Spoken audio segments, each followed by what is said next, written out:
Muy bien, saludamos a nuestros panelistas de este lunes. Rodrigo Arellano nos acompaña, vicedecano de la Facultad de Gobierno de la Universidad del Desarrollo. ¿Cómo estás, Rodrigo? Buenos días. Hola, Rodrigo, bien, ¿qué tal? Muy buenos días. Y también medio golpeado por las noticias futbolísticas que me las por las futboleras, noticias sí, futbolísticas. y a último minuto más. Último minuto. Se sufrió. En fin. Bueno, se gana, se pierde en la vida.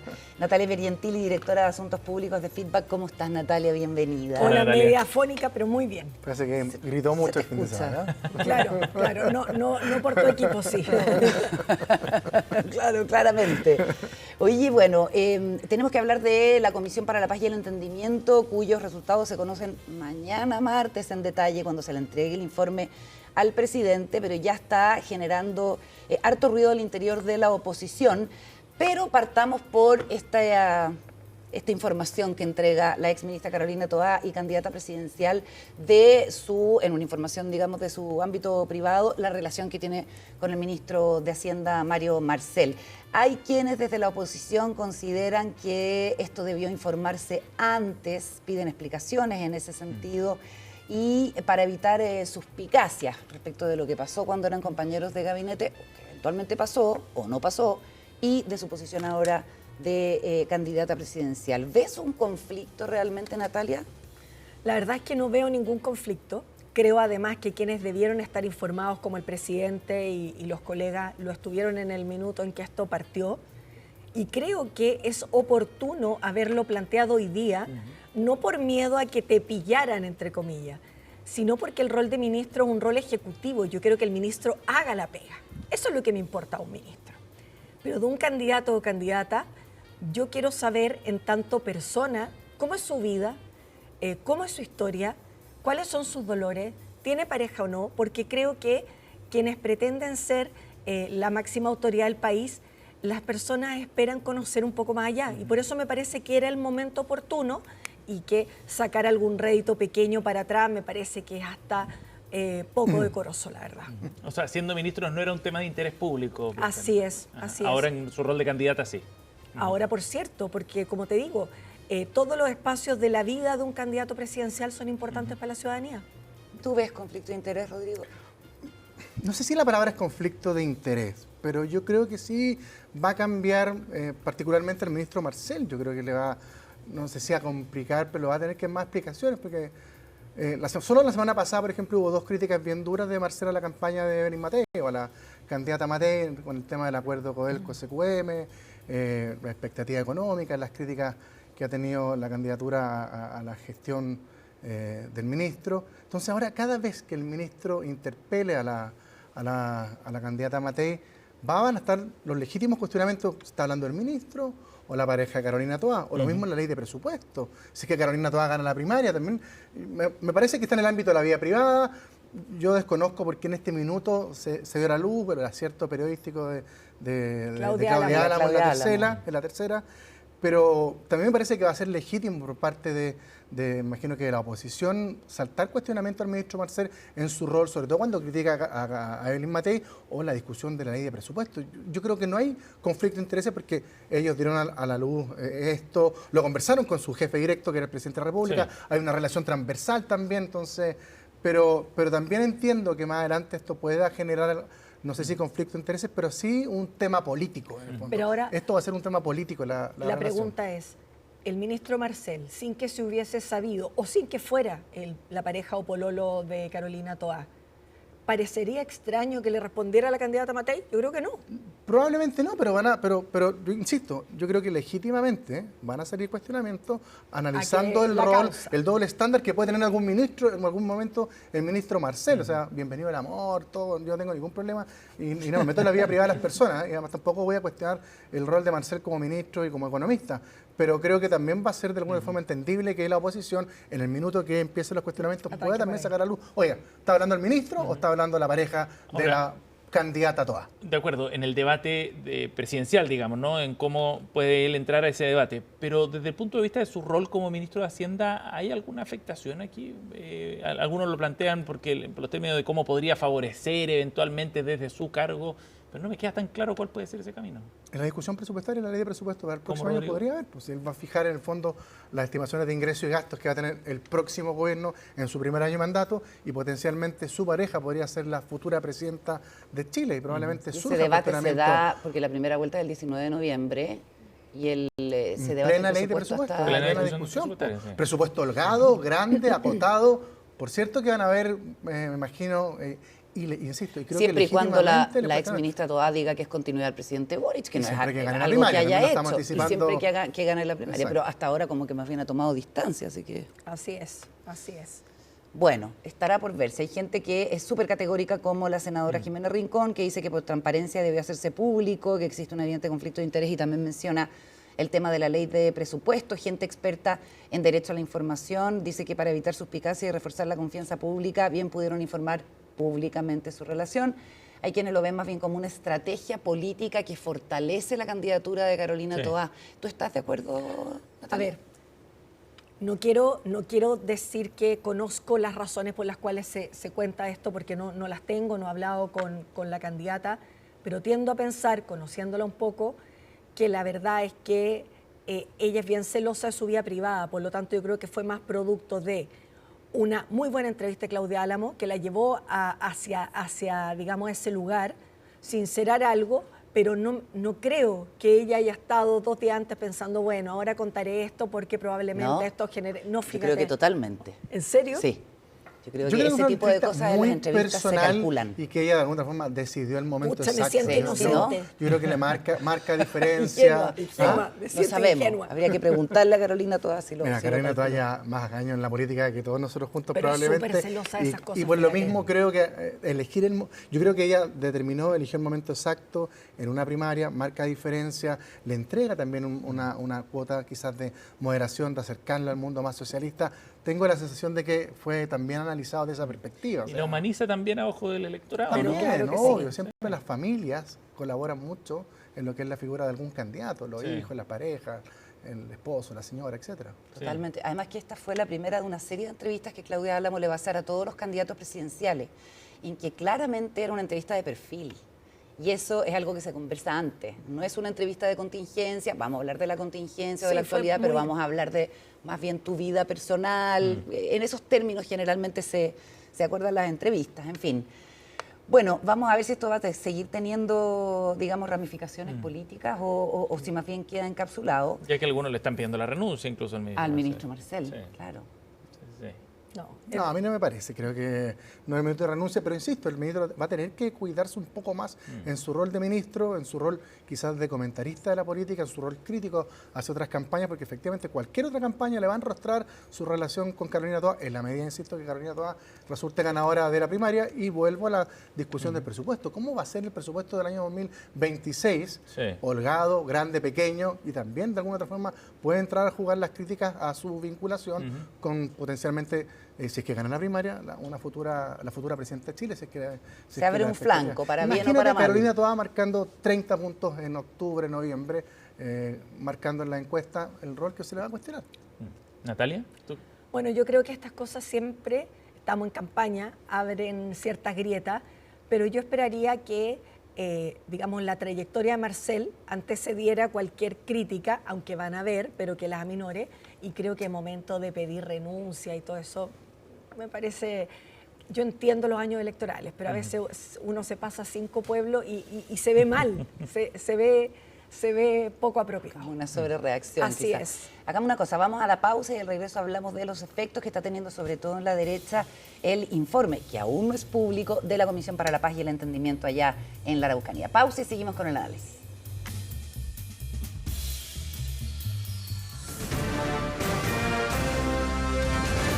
Hacemos una pausa y ya regresamos con CNN Chile Radio, AM.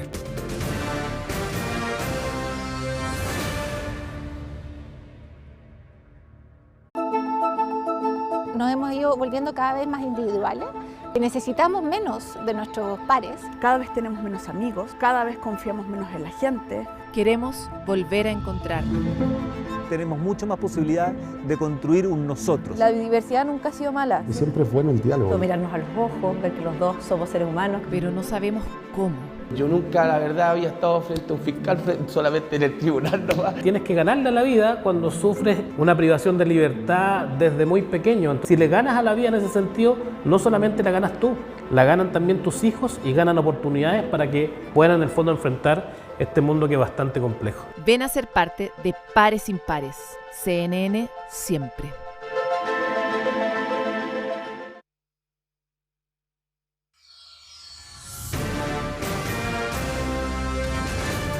Estamos de regreso en CNN Chile Radio. AM.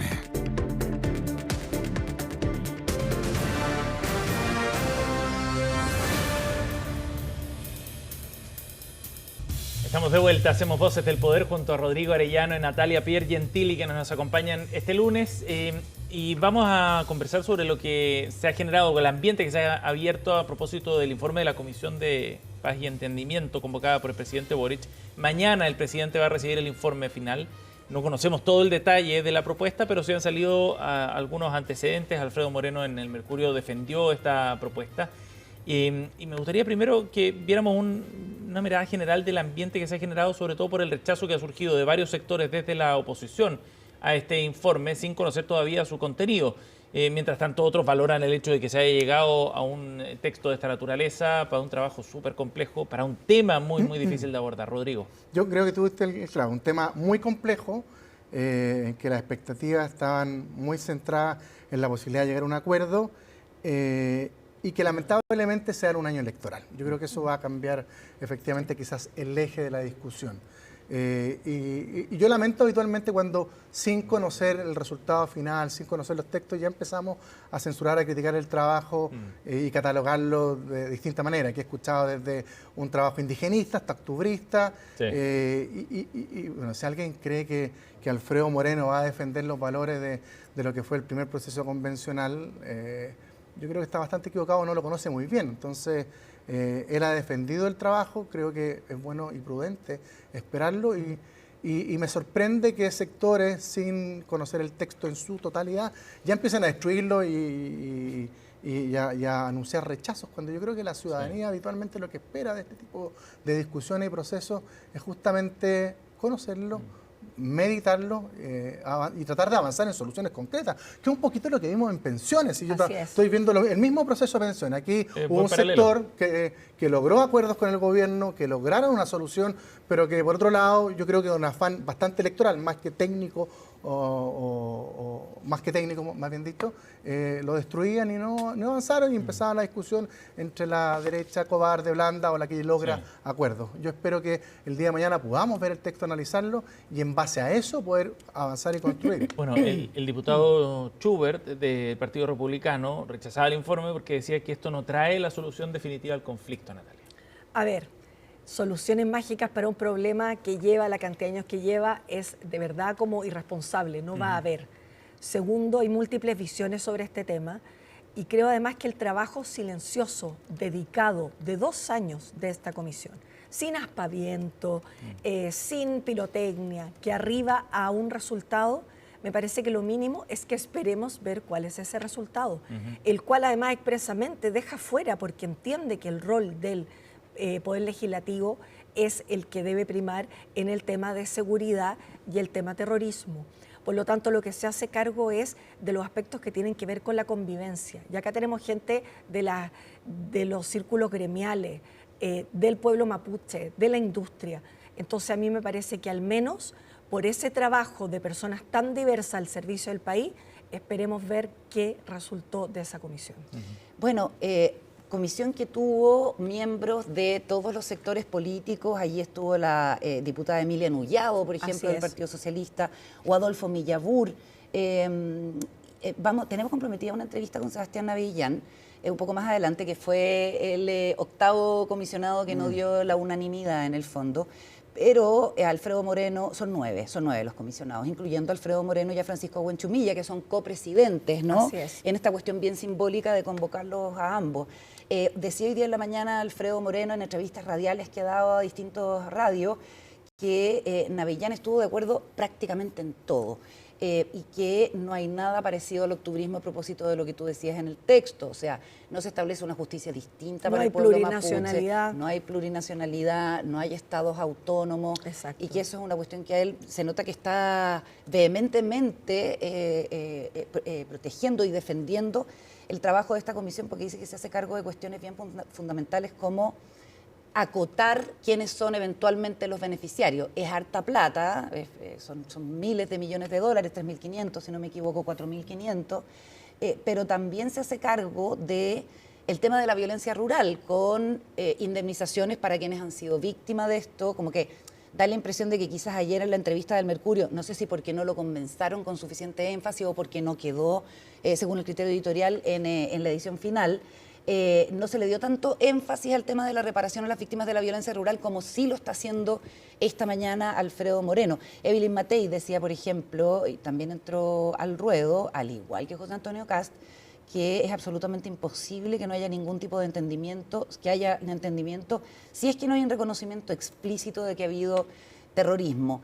Esto, ¿tú crees que así como en la reforma de pensiones, y lo mencionaba Rodrigo, marcó una diferencia como electoral en la derecha? ¿Está pasando lo mismo con esto y ahora más cerca de las elecciones? Yo creo que es muy parecido, fíjate, o sea, el discurso que ha tenido el Partido Libertario y José Antonio Kast versus, me parece, hasta el minuto, y espero que sigan esa lógica, Evelyn Matei, de ser crítica en los aspectos que hay que ser, pero también con cierto grado de moderación, que es lo que uno espera de las políticas públicas y de los acuerdos en general.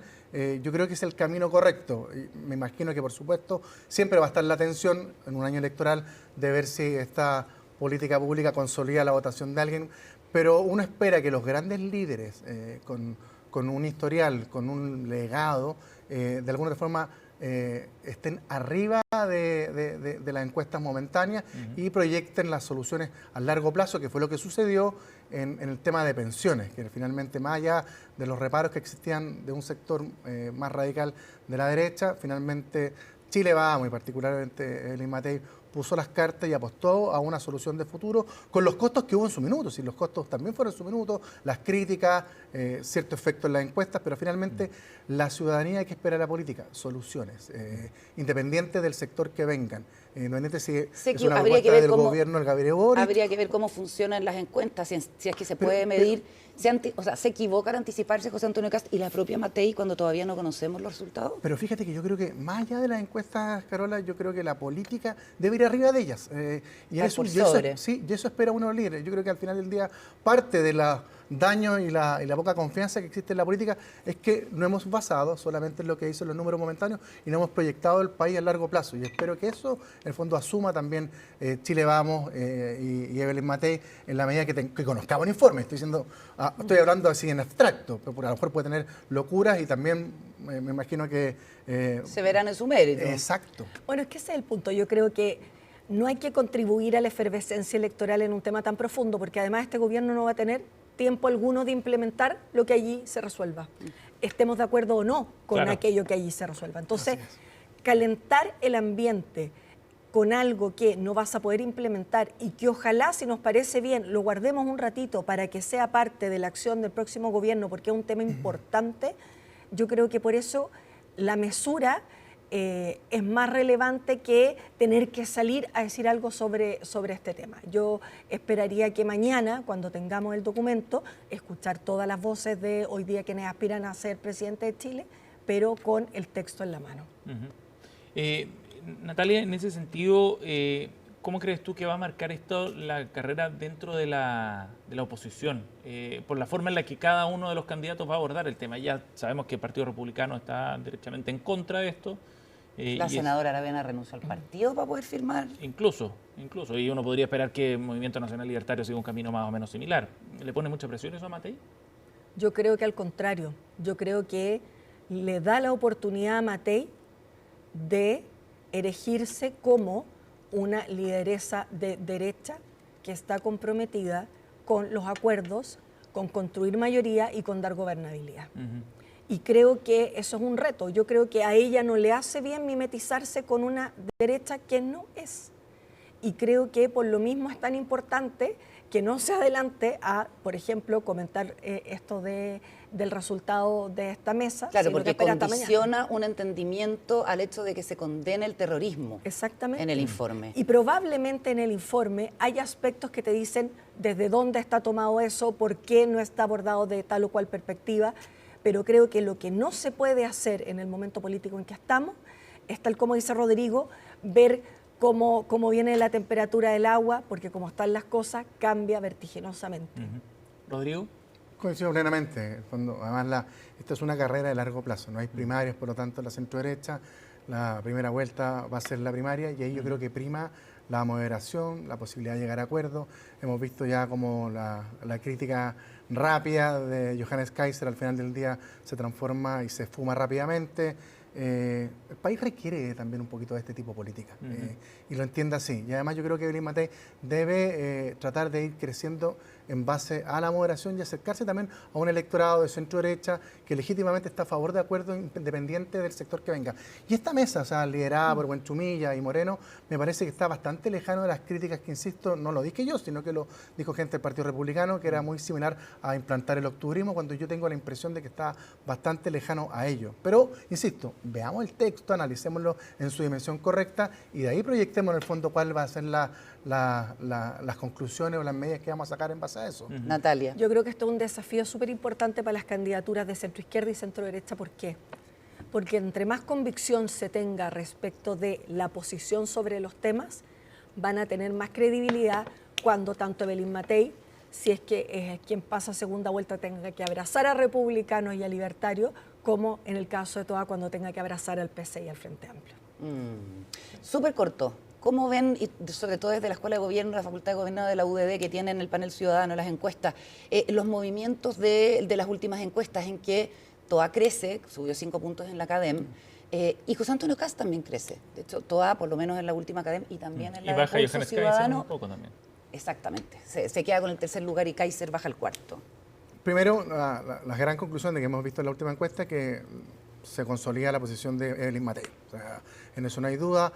Después de la reforma de pensiones, de las críticas que recibió y de semanas que no estuvieron muy acertadas desde la parte de vocería, ha ido creciendo, se consolida. 2, la candidatura de Johannes Kaiser subió rápidamente, pero ha ido de alguna forma mermando, y José Antonio Kast ha ido nutriendo, en el fondo lo pone en la palestra ahí como una candidatura que ha recuperado vigor respecto a lo que había mostrado los últimos meses, y sin duda el tercer elemento que quiero destacar es que tanto en la nuestra como en la otra que hemos conocido, la candidata más competitiva para enfrentar a tanto Kast como Evelyn Matei es Carolina Toa. O sea, en todos los escenarios, además de que la pone con las mejores expectativas de ganar la primaria, pero sin duda en un escenario competitivo contra estos 3 candidatos, hemos incorporado también a las mediciones a París y a Obameo, ella sigue siendo la candidata del oficialismo con mayores posibilidades de competir frente a estos contendores. Y así esa es una buena noticia, porque finalmente ambas son de lados de la vereda distinta, pero son de forma de hacer política dialogante y con la vocación de construir mayoría, y eso yo creo que es una buena noticia.